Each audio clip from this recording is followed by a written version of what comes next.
श्री सत्यनारायणाष्टकम्। आदिदेवं जगत्कारणं श्रीधरं लोकनाथं विभुं व्यापकं शङ्करं सर्वभक्तेष्टदं मुक्तिदं माधवं सत्यनारायणं विष्णुमीशं भजे। सर्वदा लोककल्याणपारायणं देवगोविप्ररक्षार्थसद्विग्रहं दीनहीनात्मभक्ताश्रयं सुन्दरं सत्यनारायणं विष्णुमीशं भजे। दक्षिणे यस्य गंगा शुभा शोभते राजते सारमा यस्य वामे सदा।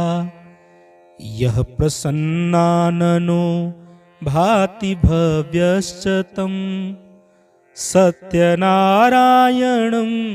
विष्णुमीशं भजे। संकटे संगरे यं जनः सर्वदा स्वात्मभिनाशनाय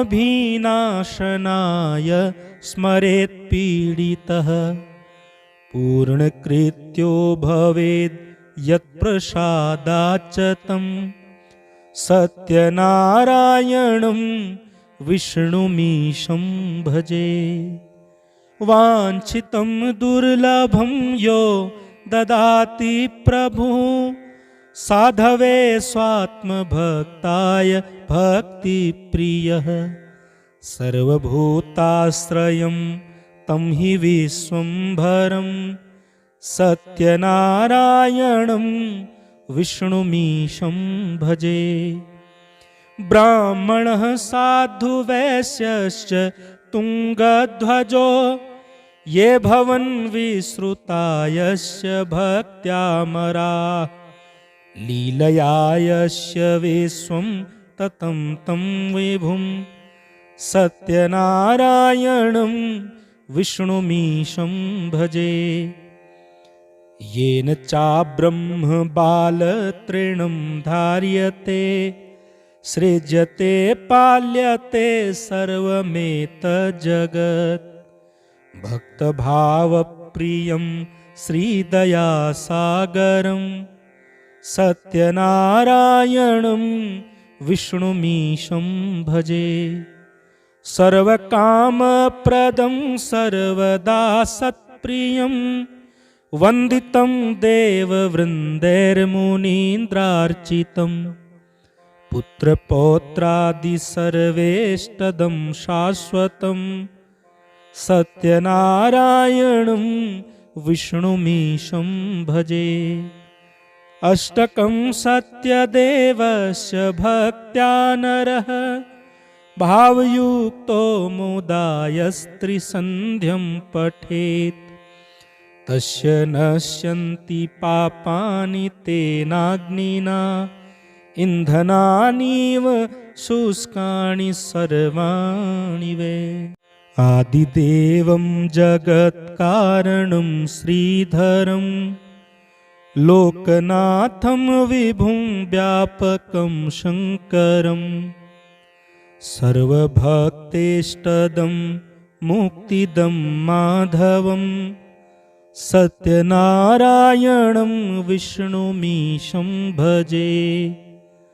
सर्वदा लोककल्याणपारायणं देवगोविप्ररक्षार्थसद्विग्रहं दीनहीनात्मभक्ताश्रयं सुन्दरं सत्यनारायणं विष्णुमीशं भजे।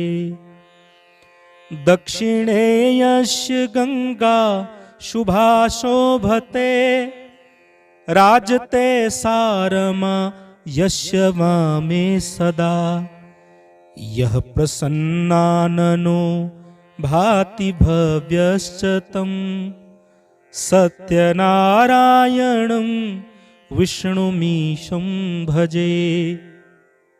संकटे संगरे यं जनः सर्वदा स्वात्मभिनाशनाय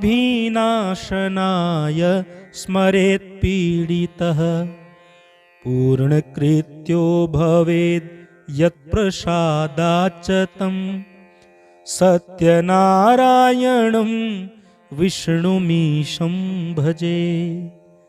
वाञ्छितं दुर्लभं यो ददाति प्रभुः साधवे स्वात्मभक्ताय भक्तिप्रियः सर्वभूताश्रयं तं हि विश्वम्भरं सत्यनारायणं विष्णुमीशं भजे। ब्राह्मणः साधुवैश्यश्च तुङ्गध्वजो ये भवन् विश्रुता यस्य भक्त्यामराः लीलया यस्य विश्वं ततं तं विभुं सत्यनारायणं विष्णुमीशं भजे।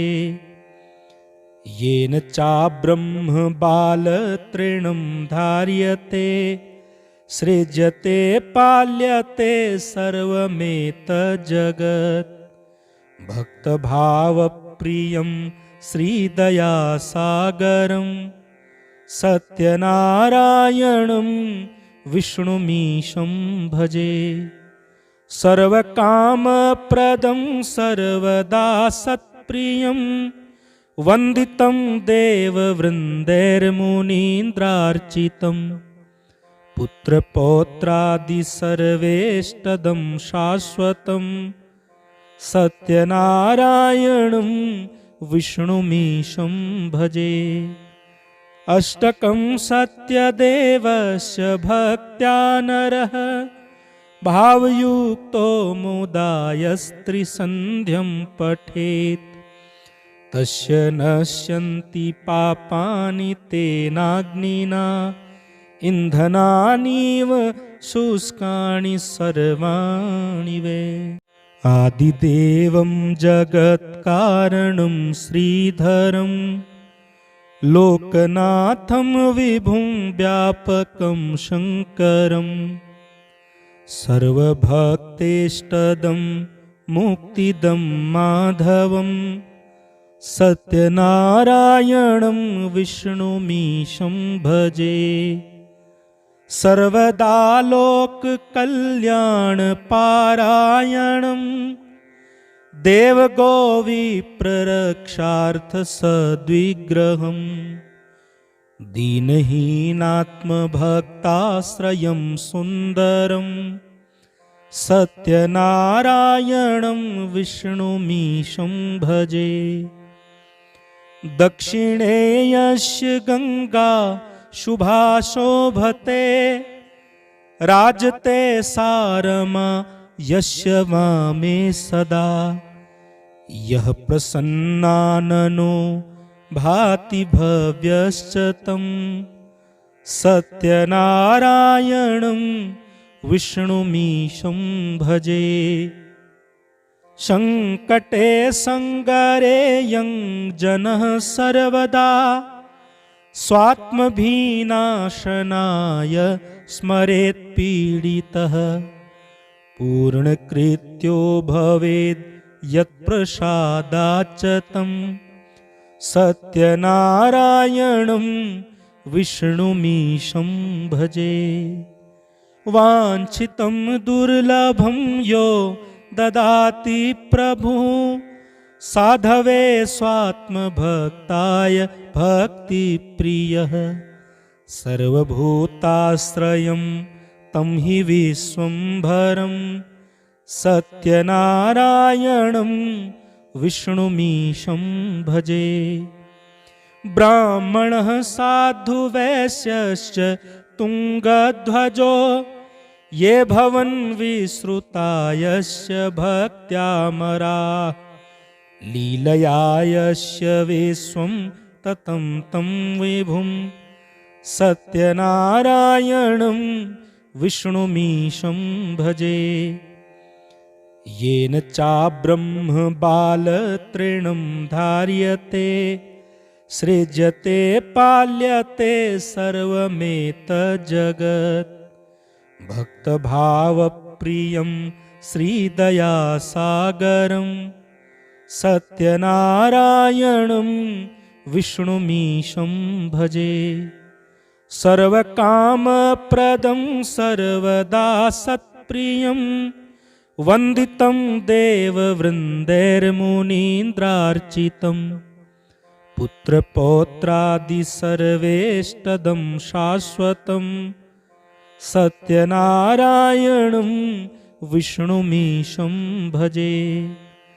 अष्टकं सत्यदेवस्य भक्त्या नरः भावयुक्तो मुदायस्त्रिसन्ध्यं पठेत् तस्य नश्यन्ति पापानि तेनाग्निना इन्धनानीव शुष्कानि सर्वाणि वै। आदिदेवं जगत्कारणं श्रीधरं लोकनाथं विभुं व्यापकं शङ्करं सर्वभक्तेष्टदं मुक्तिदं माधवं सत्यनारायणं विष्णुमीशं भजे। सर्वदा लोककल्याणपारायणं देवगोविप्ररक्षार्थसद्विग्रहं दीनहीनात्मभक्ताश्रयं सुन्दरं सत्यनारायणं विष्णुमीशं भजे। दक्षिणे यस्य गंगा शुभा शोभते राजते सारमा यस्य वामे सदा यः प्रसन्नाननो भाति भव्यश्च तं सत्यनारायणं विष्णुमीशं भजे। संकटे संगरे यं जनः सर्वदा स्वात्मभिनाशनाय स्मरेत् पीडितः पूर्णकृत्यो भवेद् यत्प्रसादाच्च तं सत्यनारायणं विष्णुमीशं भजे। वाञ्छितं दुर्लभं यो ददाति प्रभुः साधवे स्वात्मभक्ताय भक्तिप्रियः सर्वभूताश्रयं तं हि विश्वम्भरं सत्यनारायणं विष्णुमीशं भजे। ब्राह्मणः साधुवैश्यश्च तुङ्गध्वजो ये भवन् विश्रुता यस्य भक्त्यामराः लीलया यस्य विश्वं ततं तं विभुं सत्यनारायणं विष्णुमीशं भजे। येन चाब्रह्म बालतृणं धार्यते सृज्यते पाल्यते सर्वमेतज्जगत् भक्तभावप्रियं श्रीदयासागरं सत्यनारायणं विष्णुमीशं भजे। सर्वकामप्रदं सर्वदा सत्प्रियं वन्दितं देववृन्दैर्मुनीन्द्रार्चितं पुत्रपौत्रादि सर्वेष्टदं शाश्वतं सत्यनारायणं विष्णुमीशं भजे। अष्टकं सत्यदेवस्य भक्त्या नरः भावयुक्तो मुदायस्त्रिसन्ध्यं पठेत् तस्य नश्यन्ति पापानि तेनाग्निना इन्धनानीव शुष्कानि सर्वाणि वै।